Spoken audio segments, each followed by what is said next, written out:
Good evening, metalheads. Welcome to the 25th episode of Metal Sanctuary. I am Metal Warrior, and I have a special guest with me today. But before I get to that, the one thing I do want to say is the most recent episode I uploaded earlier today. I forgot a band I really should have put in there for my top 15 most important metal bands, and that band would be Sepultura. This band from Brazil, and the reason why they should be in this list is because they're that first real metal band to come from a place other than the United States, other than Europe, where that's the majority of where metal was coming from. So to be a Brazilian band, to break through, to be out worldwide, and then that also not only pays attention to Brazil, it also gets the scope to other parts of the world to find other metal bands. There's a good documentary done by Sam Dunn. It's called Global Metal. You can check that out. I know it's on YouTube somewhere. And he goes to all kind of countries, even Iraq and Israel and stuff. So that's the quick thing I want to throw on that before I start the interview with my special guest. All right, so tonight we have my good friend Brian Napier, if I pronounced the last name correct. Yeah, you did. All right, and he is originally from Maryland, currently is in Ohio, and so that's why we couldn't have a face-to-face, because South Carolina to Ohio, not, an easily feasible thing. So, first off, it's, how old are you, man? I'm 26 years old, man, and I actually got a B-Day coming up in a few days, man, so I'll be 27 come to 27th. Awesome. I got one not too far off from you. I turned 38 on the 4th. But, and the reason I asked you that question was because for my experience in music, that's around the time I actually got into the band I was in. So, I think you can understand where if you come in when you're 17, 18, 19 years old, have nothing to lose, you don't mind living in your car or in an apartment that's, got no electricity, you can make those kind of things work. But, for me, I don't know about you, but, having kids and stuff like this, you gotta pay the bills and you gotta support the kids. So, it's harder to get time to practice and get the songs ready and stuff like that. So, yeah. all right. I was gonna, go ahead. Hey, you go ahead. I was gonna say, yeah, it's actually a little different for me, man. A little to give you guys, you and the listeners, a little background. I mean, it's actually different for me. Like, I didn't really start music at this age. I actually been into music since the age of 7. But before I even got introduced to this genre that I'm currently in, which be considered alternative, I was a rap artist, and it's actually pretty funny because I actually still to this day do both. I still, I'm since that. So actually, it started last year. Let's say I want to say roughly around I'd say March, man. Around March, that's when I got my first guitar. I was eager to do so for years, but I finally had got the time to do it and just bought one. I always was listening to metal on the side from doing rap music, man. Not always was kind of like this hype about hearing a distorted guitar, man. And I was like, man, I want to do that, man. I was like, I used to be always saying, like, man, I want to do that. I want to be able to play the dang little guitar. Like, I want to be able to jam. Like, and I knew some part of me was gonna do it. But I started at the age of 7. But my seriousness I got real dedicated with music at the age of 12 when I was writing. Like, I'd be in school and supposed to be doing homework, I'd be in the back of my class writing lyrics. Lunchtime, I'm walking around at night, a notebook, writing lyrics. And now, since last year, because like I said, it's only been 1 year. I'm a fresh start with this, man. I'm self-taught. It's only been 1 year. It just shows the way it goes. If you really want to do something, you're gonna do it with no shortcuts, no cut cards. You're gonna do it. I mean, I was stand up late night doing boring things, or what the average artist would consider boring, probably. Finger exercises, reading notes, learning rhythms, and which I'm still doing now. I'm trying to learn standard notation. I have a basic knowledge on music theory. But like I said, man, I really just got started, man, and now, like, from how I can tell you now, you can see that I really was able to do a lot in a year on my own, and within that same time frame, I have I managed to get done with an album, which is still just seven tracks total, but 5 songs, including the intro and outro. So yeah, and you know, I could completely relate to you on the writing lyrics in school and stuff, and it was just kind of I had really no intentions of really being in a band. It really started like 10th grade. We had a assignment in English class. We had to write a poem, and I wrote a really sappy one, and it was called Puppy, and I was just like, fuck it, I'm just gonna, you know, whatever she told me to write. And it was around that time when I was really listening to the Megadeth record Euthanasia, and the first song on that album called Reckoning Day, and I really loved the vocal pattern that Dave Mustaine was doing, and I wrote what I consider to be my first like real metal song. And so, you know, from there up until, you know, graduation and all, you know, I would write stuff and just kind of, you know, keep it aside just to go back and be like, wow, that sounded pretty cool, or that was lame as shit. You know, and a lot of it would revolve on what I was listening to at the time. So I would have a couple of songs that sounded kind of like Nirvana or whatever, you know, just the lyric wise or whatever. And once I got into the band that I got into years later, I'd be at work and I'd get a verse in my head of how I wanted to write it, and I'd find some kind of piece of paper I probably wasn't supposed to be writing on. I'd flip it on the back, and I'd write the lyrics, and I'd get off work, and I'd go to my buddy's house, and he was a guitar player, and we'd be like, okay, let's work on this, and that way we can have it ready for this week's practice, and then the other guys can just, you know, add their stuff to it. So when you were talking about getting into music, you know, at age 7, and how did you get into metal specifically? Was it a certain band? Was there somebody who turned you on to the scene itself? Yeah, and it's actually quite a few. I mean, you know, but I just start off with what kind of like built the curiosity. I don't know what movie it was. I do know the name of the song, but I don't know what movie it was. I just know when the movie went off, that was the song "Falling Away from Me," played by Korn. And like I said, when I heard that, I was like, oh man, I gotta learn how to play like that. Like, but even before them, you know, it was Rage Against the Machine. Right. And it was Killing in the Name. And like I said, it was automatically going to relate to me because I was like, well, I already rap. I was like, man, I wonder if one day I could just, you know, rap and play at the same time. Just play the guitar and play some nice little riffs or something. And that's what really got me into it. And then, you know, a couple people, as a guitarist, who I really look up to would be Mick Thompson out of Slipknot and Brian Welch out of Korn. So those guys. And I also have a couple influences out of death metal, but just to be able to name a few, those are the main two that I actually look up to and kind of has influence on the sound I currently have now. Right, and you know, like a lot of the people who watch my channel and, you know me personally know that Korn is a band, you know, that I tried to get into. I had their first 4 CDs, and it just really never resonated with me.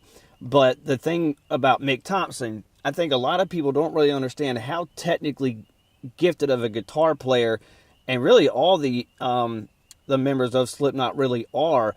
You know, I think Mick was the one when I read in the interview when he was like, they were like, you know, what do you practice on, and and he's like, you know, I could be playing something as simple as, you know, a 3-note riff, or, you know, I could be practicing Yngwie, which is, you know, scales all the way through, shredding and, you know, just notes on top of notes. And there's a video on YouTube, I don't remember what it's called, but it's with Mick in the studio, and I think when they were recording Volume 3. All Hope Is Gone.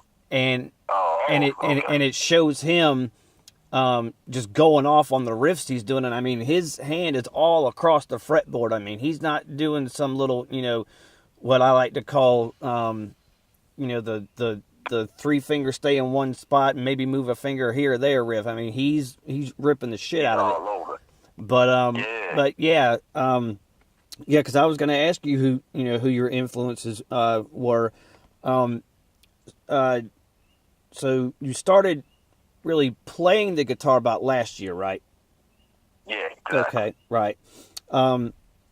Which kind of leads me, since we talked about your influence, to describe what you think your actual sound is, or at least the goal of the type of the sound you're going towards. Like, maybe if there's a specific subgenre of metal, are you trying to go towards like the groove metal? Well, it would probably be more new metal, since, like I said, I'm able to incorporate a few growls every now and then, but it'd be with certain parts. I did what I did was a little different in order to help me realize what's my what marketers would probably call my umbrella niche. And what I had to do was basically I just took one of my favorite songs that I made, which was Black Veil Mistress, and we'll probably talk about that a little later. But I just basically went to my job, and I know that I deal with people on the daily, and I know I'm not really shy when it comes to my music, so I just have my music playing out on my phone, and I had my set of headphones with me. And I made it my goal for that whole week, because my goal was to get at least 30 people and see what bands they would say I sound similar to. All right? Right. So when I did that, I got, my goal was to get 10 people a day, and I did so.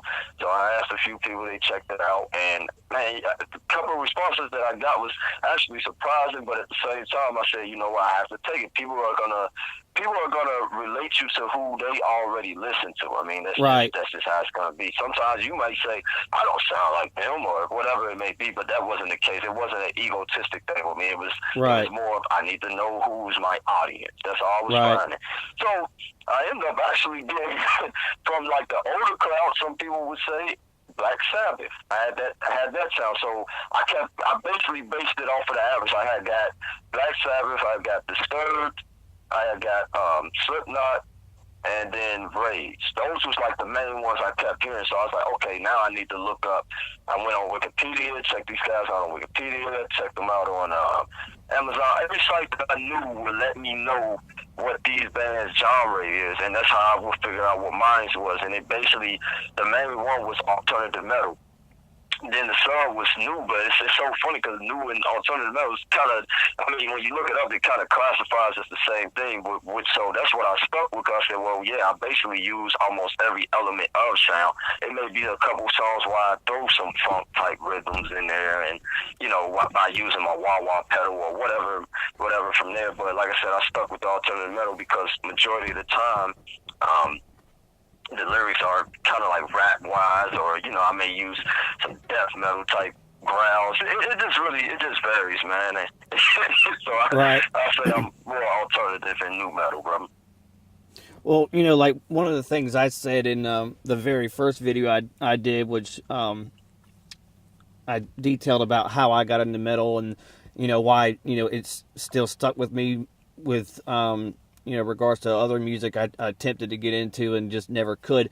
When you first get into any form of music, really, you get to, what you're hearing is usually it's what's out at the time. And, unless you've got cool enough parents that, had, old vinyl records of older bands, and, which mine, didn't, they weren't into that. But, then what you end up doing is you're like, people will say, well, if you like this band, you like this band. And then you end up backtracking. You can go even further before those bands to their influences. And, because, my first band, metal-wise, was Metallica. I went to a youth camp for like about a week or so. And the first day we're in the bunk area putting our stuff away. And I hear this song come on. And this guy running around the hall or the dividing line with a broom in his hand, like he's playing guitar, and he's screaming Metallica. And I was like, okay, that must be the name of the band. And the song was Harvester of Sorrow. I just remember, the lyric being Rub You Raw was the only thing I could remember, was that part. And then after I eventually had got that album, I was like, that was the song that was playing. That's why I can clearly remember to this day what it was. And then, back then when MTV actually had music videos on, that was another way to kind of go back and find some of the other bands that were coming out, the Ozzy and Motley Crue and Guns N' Roses and the other rock and metal bands at the time.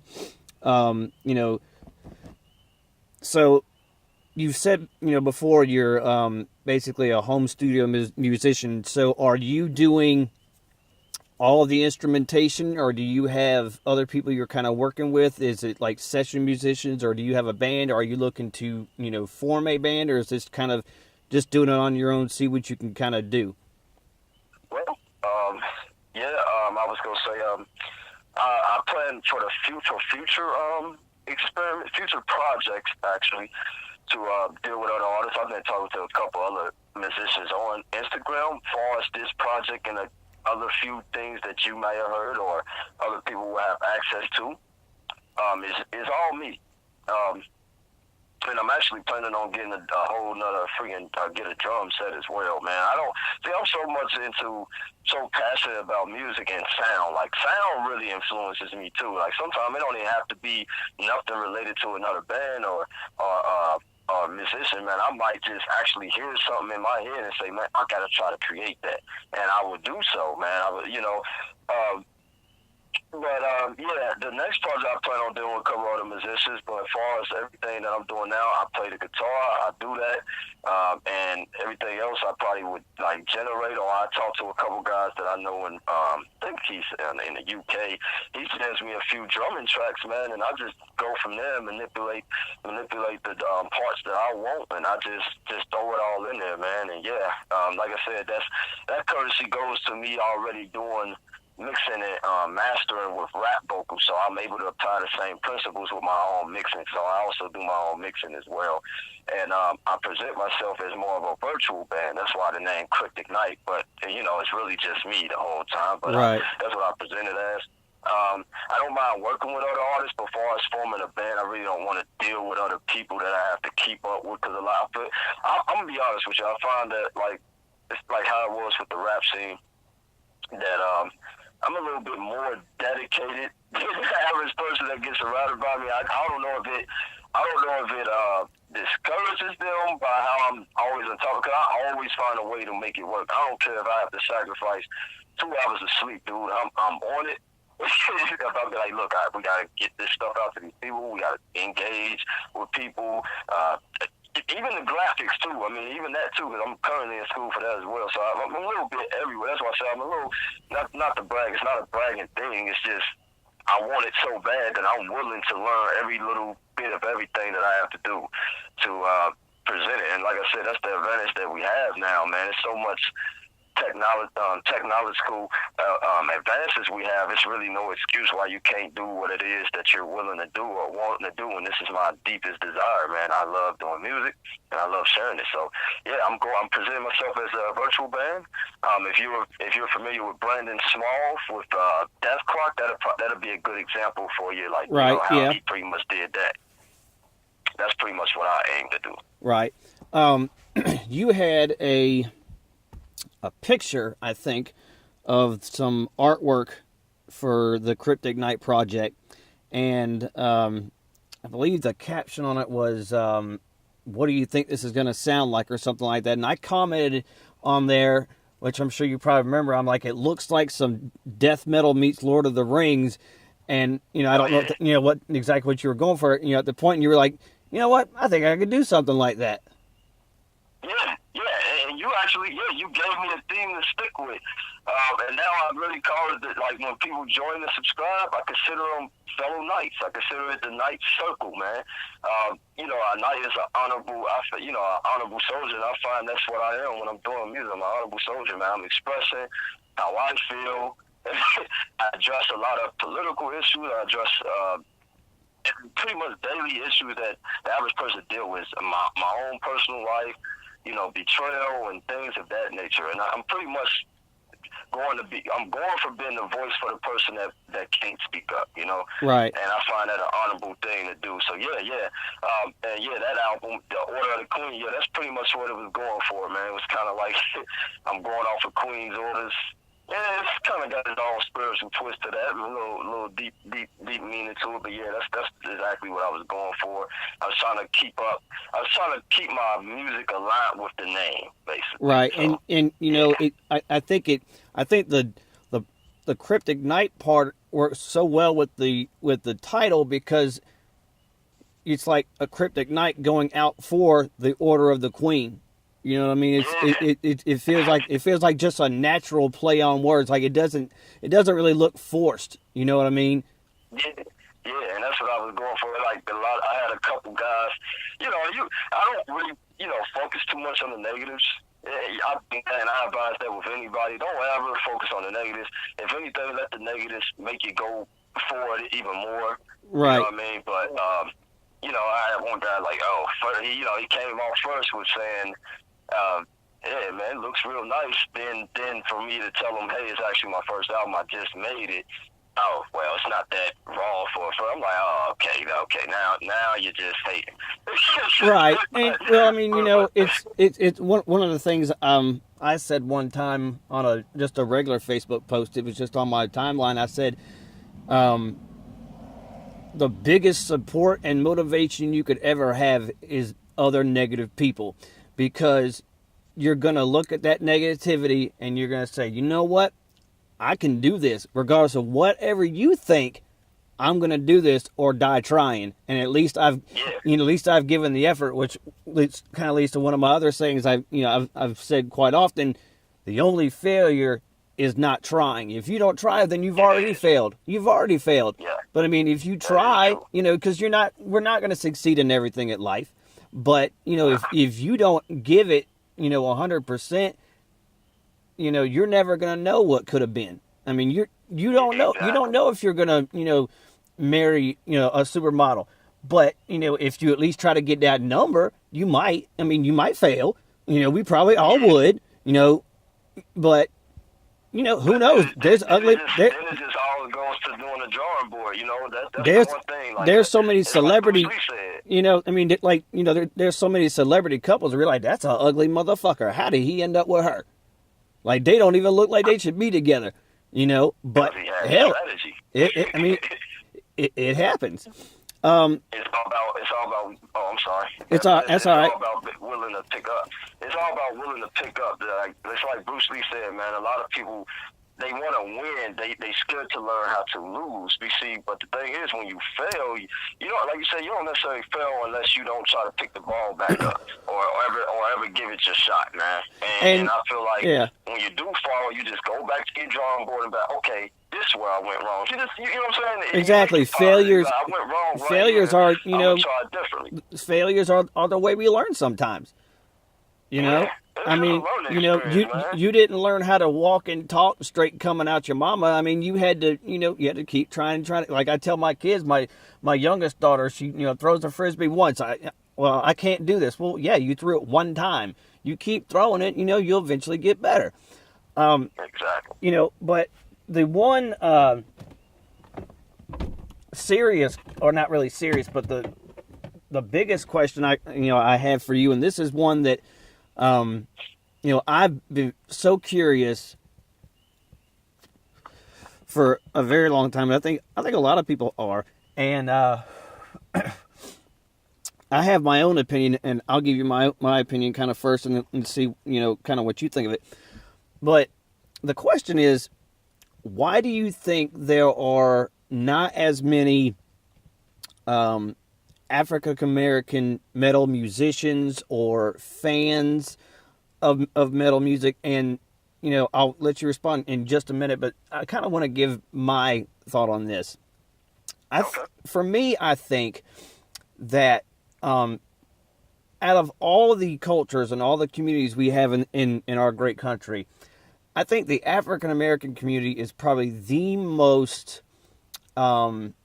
religiously well-knit unit, because it's something that I think it's more prominent in a black family than necessarily would be a white family, to have some kind of church going background. Not saying all, obviously, but and why I tie that in there, I think, is because heavy metal has always had this stigma being the devil's music and it's evil and it's gonna this, that, and the other. And what's the huge opposite end of that would be church. And I think especially I've worked with quite a few older black women in my days, and I'm sure you can attest that a black mama ain't nobody fuck with. And if she say you going to church, you going to church. And if she's saying you ain't listening to that, you listen to this, you listen to what she say. So I think it's more that than it is, just a white or black thing in general, because, I think what a lot of people, don't really understand, especially the younger generation today. Like I work in a children's foster home, and a majority of our residents are black, and I'm with the older males, and they don't really know about really even the history of hip hop. They don't know about Run DMC and George Clinton and those guys and stuff back in the day. They want to focus on what's going on now, and they don't seem to understand that hip hop and rap was not the first music that their community produced. I mean, great blues musicians. I mean, even some of the other progressive rock music and stuff like that, had very talented black people, and that's why it's always like I've met a few in my day, but it's always seems like it's few and far between. So why would you think, like you mentioned it was a movie that kind of got you into metal and not necessarily a family member or a friend? Man, yeah, I like this one, man. Cause like man, your questions are awesome because they all relating to every little situation I've ever been through so far. And I just start with one example. I had a kid, cause like I said, I do a lot of my material and a lot of interacting on Instagram. So I was on Instagram. I think his name was Kid Rocker, about 12 years old. And first thing he said to me was like, "Hey, man, please don't take this offensive." But he was like, he said, "I barely see a lot of African Americans into the heavy metal." He said, "You're the only one I've actually seen, like, and you're good or whatever." He's like, "But he said, why isn't?" He said, "They always say that you guys just like rap and R&B." So I just responded to him. I said, "Well, I actually blame it on the media." Because the media will never put the camera on the things that they don't want you to. They don't want you to see. They never put the camera on the things they don't want you to see. They put it on what they want you to see. Right. And they created that stereotype of just rap and R&B. And I'm like, hey, I always put my ear to everything. I even listen to gypsy jazz, for Christ's sake, and I get inspired a hell of a lot off of classical music. You get what I'm saying? Right, and as far as like the household I grew, huh? I didn't mean to interrupt you. What I was going to say, when you mentioned classical, a lot of people don't understand. Classical music is one of the founding pieces for especially the earlier 70s 80s metal bands. If you were to play what they play on like a piano or something, I mean, people who listen to classical music are like, wow, that's great musicianship. When you tell them it's a metal band, they they don't want to listen. You're like, no, they couldn't play something like. And I mean, don't get me wrong, there's some some basic core stuff going on with a lot of music, but you got some people that really know their musical theory, even if they're self-taught or whatever. Yeah, I was gonna say, I really think the media, like when I was talking about them, I think they even affected my culture a little bit, and the black community as well, because there's a lot of people in my community that I encounter every day that have that belief, oh, that's devil's music. And I look at them and say, dude, that's the most foolish thing I ever freaking heard, because first of all, whatever you choose to glorify with your music is what you glorify. Right. Like, just because you hear me headbanging or yelling with aggression, what's the difference between a death metal musician who's yelling his aggression, getting that stress out, and a rapper that's saying, might be saying, "Fuck you, fuck the police"? It's no difference. It's just a release of aggression. It just happened to be that I'm gonna use this growling voice, and you just automatically associate it with devil because that's what you see in movies. You hear someone's possessed. with that voice. You Right. know what I'm saying? And I think it affected our community because, like, they even start to believe that, oh, all we do is just listen to rap and R&B. We don't think about Muddy Waters. We don't think about Chuck Berry. We don't think about Rosetta Tharpe. We don't think about none of these people. Like, and it kills me because, like, I could be, at work even right now. People are here. I'll be listening to Lamb of God. And like I said, I get inspired off of these sounds. I'm like, man, y'all don't understand. Once you pick up an instrument, you start to listen to freaking everything. Because you're like, man, I want to use that. Let me use this. Let me use that. But like, as far as the household I grew up in, I'm thankful I didn't have a household that said, I did at first as a little, at that small kid, 6 years old. I didn't have the heart to say, no, I don't want to go to church. Because I'll be honest with you, for people that say, it's all about church music and metal is devil music, dude, there's more devils in the freaking church than outside of it, man. I'm the first to tell you, church destroys a lot of people, dude. And I also blame it on spookism, man, because like I said, at the end of the day, it's just freaking music. You cannot, that's why I'm, half of the people that satanic, you wouldn't even think it's satanic. That's the crazy thing about it. People would automatically, put, oh, if I got back earrings in and I want it all black, I'm satanic. Right. They wouldn't think that the guy that's a lawyer, both of those guys. I mean, not to get off subject, but just saying, I blame it on spookism, man. You know what I mean? Like, people automatically associate things they don't understand with being negative or bad, instead of really getting into it and just embracing it. Like, don't get me wrong, I get a couple people that's like, man, yeah, man, go ahead, do it, man, do it. And, you get some people like, man, cut that on, cut that. And I'm like, dude, you don't understand that. It's hard for me to give a shit about anybody's opinion because it's the cheapest commodity ever. Like, worrying about people's opinions, dude. You do what you do because you enjoy it, and if you got love for it, my golly, everyone else gonna realize that love that you have for it, because that's the difference between me as a musician to other musicians. To separate myself is you can actually, if you get around me, you will see, man, this dude freaking loves what he do. And he will not take shit from anybody about it. And I think that's probably what makes me fit in with this culture at most, because I look at it as, man, it's just badassery. It's just, when I think of metal, I think badassery. I think anarchy. I think of people that won't tolerate shit and not let nobody freaking change them. And that's what draw me to it, man. You know what I mean? Like, I had no choice but to get to it. Like I said, I'm glad I didn't really grow up in that household that says, oh, yeah, you got to go here. Because, no, I always been kind of the kid that was to himself. So it was pretty much bound. It was pretty much bound for me to get into this anyway, dude. So right. That's really my view on that, man. I don't even really care about that, the stereotypes and all that, because it's a whole lot of guys. I'm pretty sure, like I said, and that's probably what it's meant for me to do too, man. It's a whole lot of guys like me that's black, that's into this.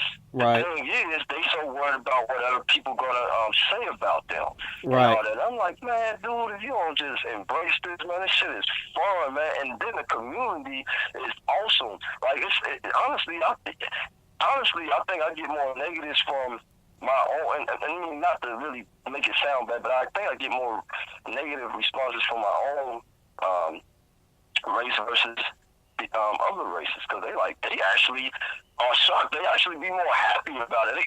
Hey, my metal brother, I'm like, man, that's awesome, man. Like, this is a freaking brotherhood. Like, and if the world perception was like this, dude, we'd all be at peace, man. But everybody's so worried about differences instead of just embracing what we really are. We're all human beings, and we all have some type of gift, man. I think just sharing that gift is that's what makes music beautiful, and even metal. Right.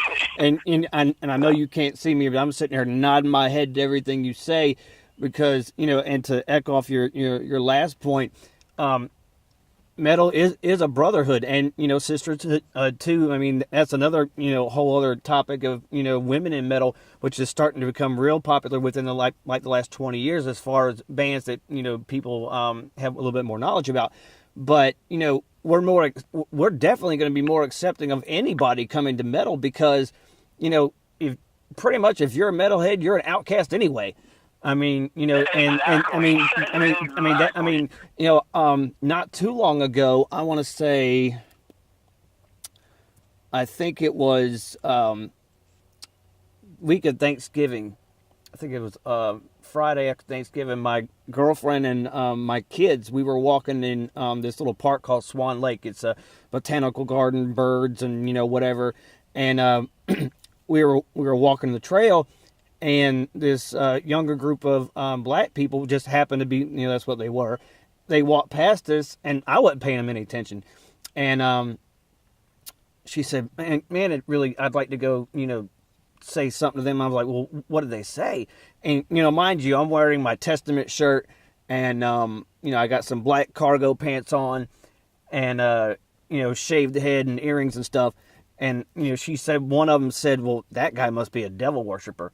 And, I kind of got mad for a minute, but I was like, that's the stupidest fucking thing, just because, the way I look. I mean, I was at that same park back when I still, had hair, and I was studying for a class or something, and I was walking around, and this guy walks by me, younger guy, and he's like, where's the drugs? And starts laughing and walks off, and I was just kind of looked at him like, why do you assume I'm on drugs? Because I have longer hair and, I've got a flannel shirt. I mean, like, really?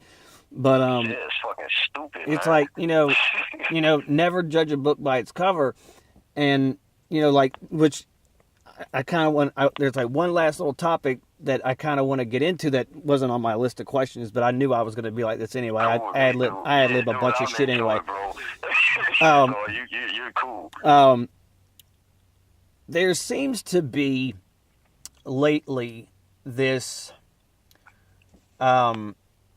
style or whatever for non-metal musicians to be wearing metal band shirts. And I don't know if I don't know if they're just trying to, because, for me, like, I don't know about you, but, especially the job I work now, I can't wear those, but I've had, factory jobs where I would wear them to work and stuff. But, when I'm on my off time, ask anybody that knows me, I'm in a metal shirt of some kind. I've got over like 50 different metal bands that I've got shirts for. Like right now, I'm actually in my Overkill shirt. And, I got a Disturbed one on. Right. And, to me, it's just been kind of like, it's our way to, to just say, this is the music I'm into. We don't look at it as, well, first of all, you got the shirt because you love the band. That's how, how I feel. Like in the early 90s, you probably weren't old enough to know, but, it was real popular to wear a sports hat or shirt that happened to match your shoes. And, they weren't a fan of that team, couldn't you tell you a player on it? And, to me, it was like, well, that's sacrilege because I'm a Cubs fan and I don't give a fuck if it's in style or not. I'll wear a Cubs hat with a yellow shirt. I don't give a shit. But, it's like, you can never go wrong with a metal shirt, fashion wise, because it's black and that goes with everything. But, but also what it does for me, I've had experiences where I'll be in a grocery store somewhere and somebody would be like, hey, I love those guys too. And, I had a DRI shirt. They're a thrash crossover band from Texas, I think. And I was in a grocery store, and this lady was in front of me. She was like, is that a DRI shirt? I was like, yeah. She goes, I used to be a huge punk back in the day. Now I'm a school teacher. And it's just like, you get in these conversations and you find your own people. On the only other places you're really going to do that is at like a concert, pretty much. And it's easier to identify, if you walk into a room, you don't know anybody. Sometimes it's a little hard to say, well, what kind of music do you listen to? They're like, well, I like, country. And then I know that's not the conversation we're going to have. But, so to me, my question, I guess, for you is, do you see it as a negative thing when somebody like a Kardashian or Justin Bieber has a Slayer or Judas Priest shirt on and you're sitting there, because my initial response is that's a fucking poser. You're a fucking poser. You couldn't tell me one song by this fucking band. But I think there's another thing. There's another layer to it that, one, I think fans of those artists will go, well, if she's wearing or he's wearing that shirt, there might be something to it. And they might, maybe 3 out of 100 might actually go research the band on YouTube or something. And maybe they actually get into metal. And so that's why I look at where like it could be a positive in that aspect. But I think the pure metalhead, me just wants to go beat their ass. But, and I'm not a violent person. but it just kind of it It's just reeks disrespectful though. right, and it just